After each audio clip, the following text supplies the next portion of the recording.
Every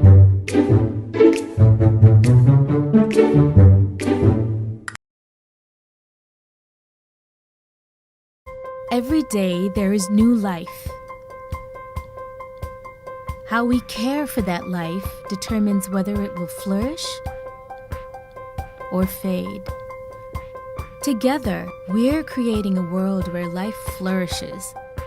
A world where children know that what they see here still thrives and roams free out here.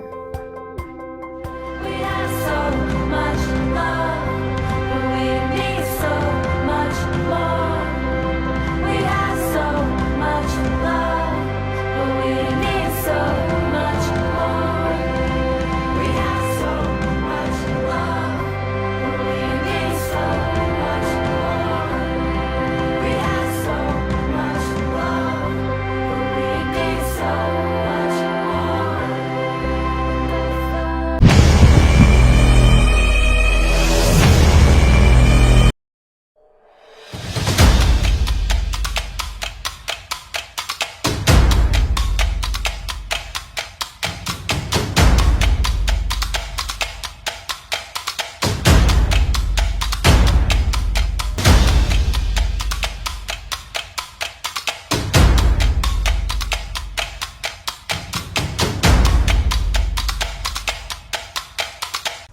WWF for Nature is a non-governmental organization which have many bases in more than 100 countries including Malaysia.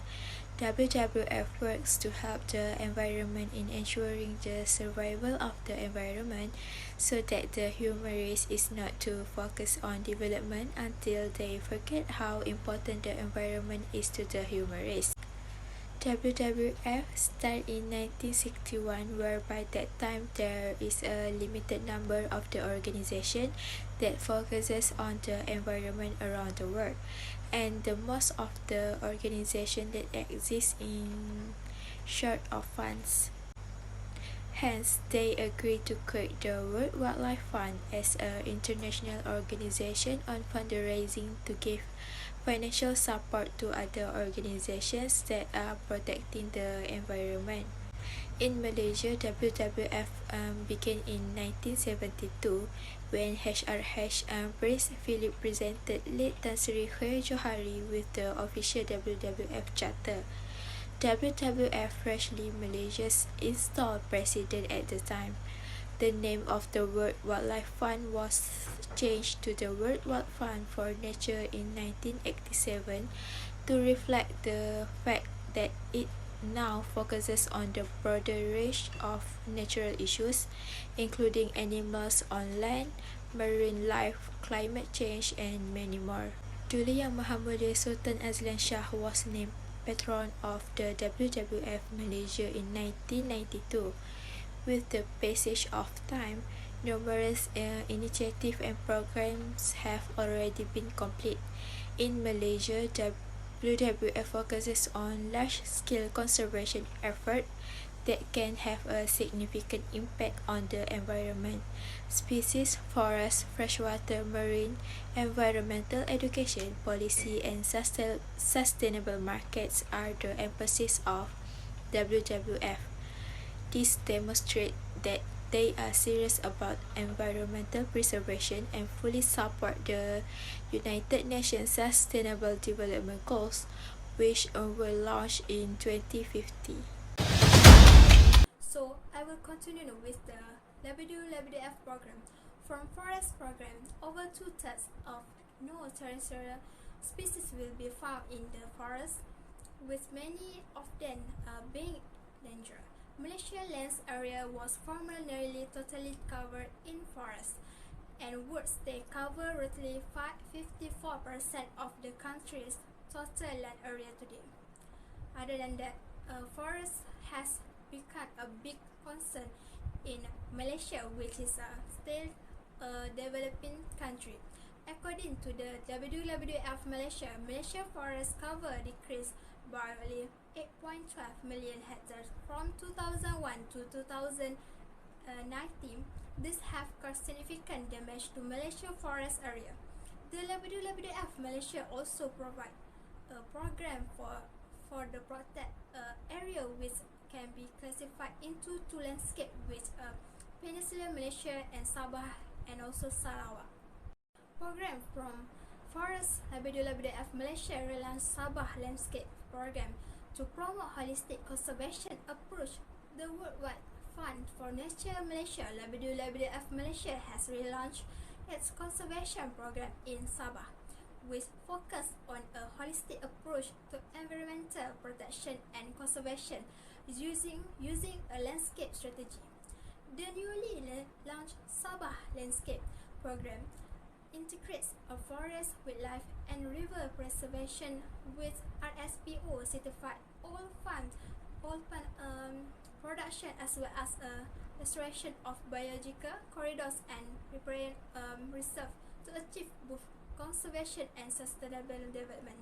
Dr. Faisal hampers that engage with multiple stakeholders such as government sector, private sector, business, and community is the key stage in the landscape approach, which communities living in the target area being one of LBDF priority.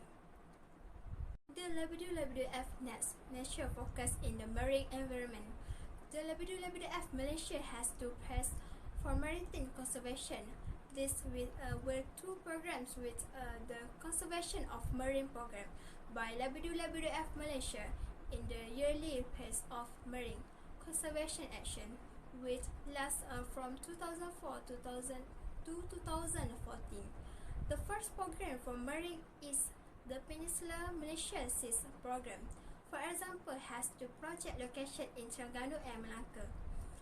The LBDF Malaysia team work in Terengganu to protect the highly dangerous pin therapies and dangerous green sea turtles, Daerah and Setiu are the location for this project.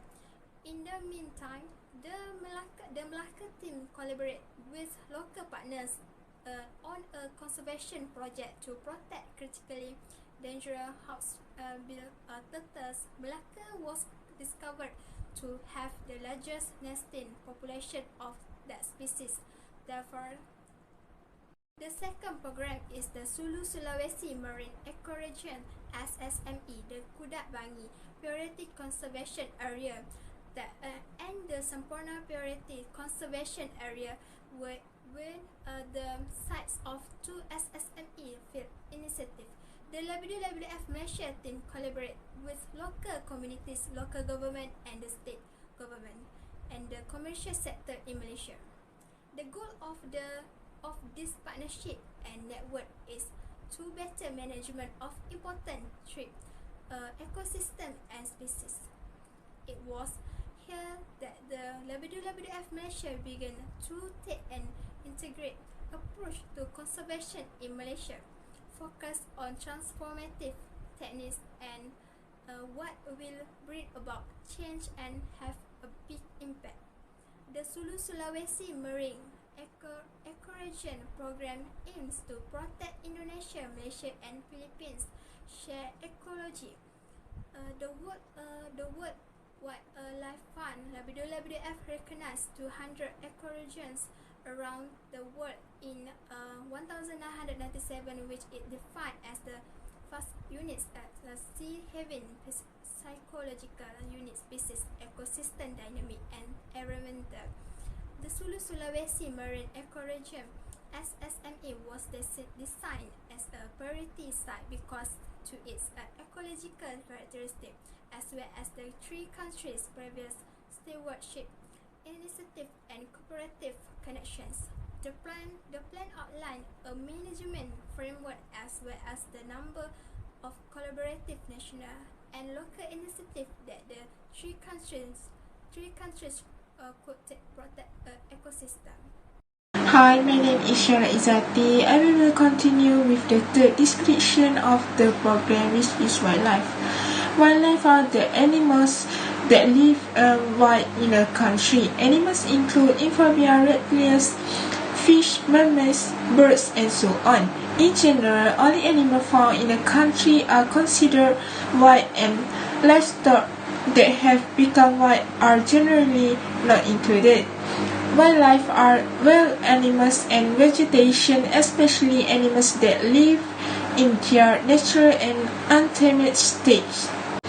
In addition, WWF has set a course of doubling the world's tiger population by 2022. They work with world leaders to focus conservation efforts on key locations, raise funds for permanent landscape conservation, and take action by supporting community-based conservation. Rescue of a tiger is not just about recovering a single species. As a larger predator, tiger plays an important role in maintaining a healthy ecosystem. Every time they protect a tiger, they protect about 25,000 acres of forest, wildlife, and community protein forests, providing clean air, water, food, and product to people around the world. Lastly, the illegal killing of an elephant for errors is reducing the world's population. Posts are estimated to stress nearly 20,000 elephants a year, primarily because of their fans. The rapes portion is fueled by the constant consumer demands for errors. Overall demand is increased in Asia and Southeast Asian markets, with the higher demand in China, Hong Kong, Singapore, and Thailand. WWF is working to close the illegal markets in Thailand and is helping to end the legal error trend in China. WWF intends to take advantage of China's latest error trends bans by adapting a pan-Asian approach to this market to prevent further transfer current Chinese error trend in neighboring countries. Benefits of the programs to sustainable development. The first one is forest program. The forest program is one of the steps taken by the World Wildlife Fund to protect the environment as well as life on land in line with the SDG goal.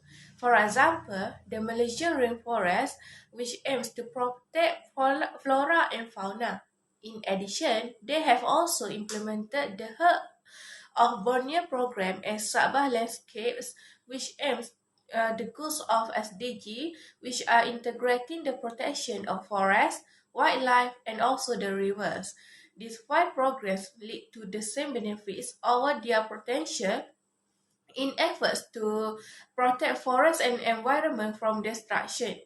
Not only that, but these programs are also beneficial to maintain unique and special types of flora and fauna so that they can be seen and known again for the future generation. Second, the Marine Program. The Marine Program is one of the programs implemented by the World Wildlife Fund organizations that aims to protect marine and underwater life. In this case, WWF has implemented two programs under it in the efforts to save the marine life. The first is the Sulu Sulawesi Marine Ecoregion Program, and the other one is known as the Tun Mustafa Park Program in the efforts to protect coral reefs and seaweeds in Malaysia. Apart from that, Tun Mustafa Park is the largest marine protected area. At the same time, it is the first multi-purpose park in Malaysia and managed in collaboration with the local community. This can prove that these programs are not only beneficial in protecting marine resources, but also can further strengthen the bonds of relationship between the parties involved in its implementation, such as the relationship between the community and the WWF organization. In fact, it can also give awareness to the local community, especially in the importance of reducing marine pollution and also protecting the underwater life. The Wildlife Program is one of the World Wildlife Fund's program aimed at ensuring our existence as the 15th Sustainable Development Goal. In the Wildlife Program, there are a few benefits that we found. First and foremost is food security. One compelling benefit that comes from wildlife conservation effort is that it ensures food security. Protecting forests from deforestation and rebuilding forest habitat to preserve biodiversity aids in the carbon sequestering process, provide new economic opportunities. In addition, wildlife conservation promotes agricultural biodiversity, which plays an important role in building a secure food system. When agricultural biodiversity is exploited and land is cleared for agriculture, resources and extensive habitat loss take place. Another benefit is public health. The compelling benefit that comes from wildlife conservation is that this initiative protects human health. Conservation International reports that more than 15% of modern medicines and more than 19% of traditional medicines come from wild plants and animals. These traditional medicines thereby represent an essential of medical knowledge that cannot be replaced easily by synthetic alternatives. Moreover, a world that promotes healthy ecosystem and biodiversity provides crucial buffers between disease and humans.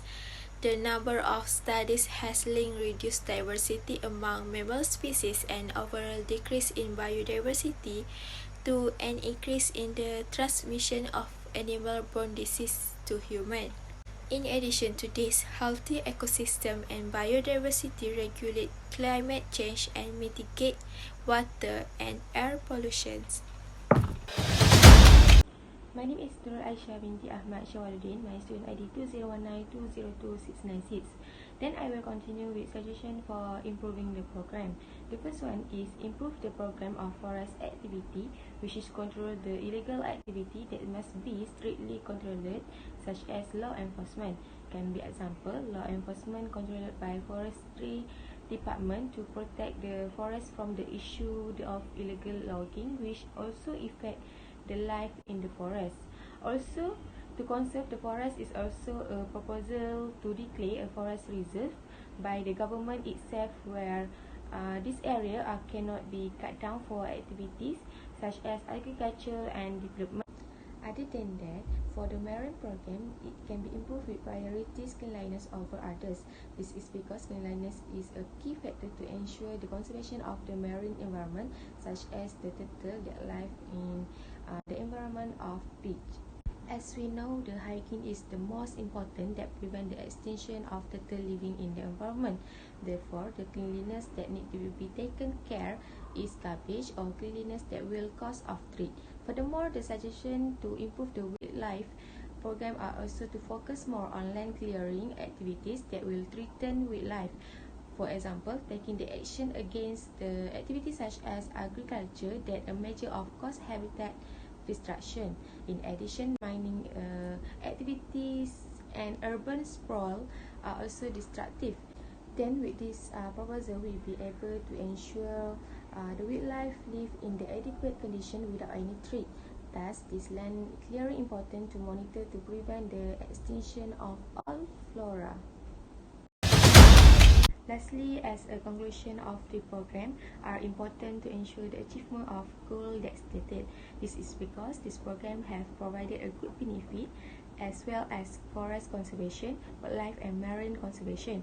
Such we know, if did not be monitored or taken care, it will have a bad effect on this earth where extinction occur and so on. Therefore, being responsible extinction To this program, we have a positive impact where it is important for human life as well as especially marine earth and in the oceans. Also, with the mobilization of energy, all responsible members they ensure the preservation or conservation of the program, especially the forest. Then it will show the preservation them by the fully support the United Nations Sustainable Goal. Thus, the introduction of WWF will provide lots of benefit where it can address problems that are related to environmental research and conservation.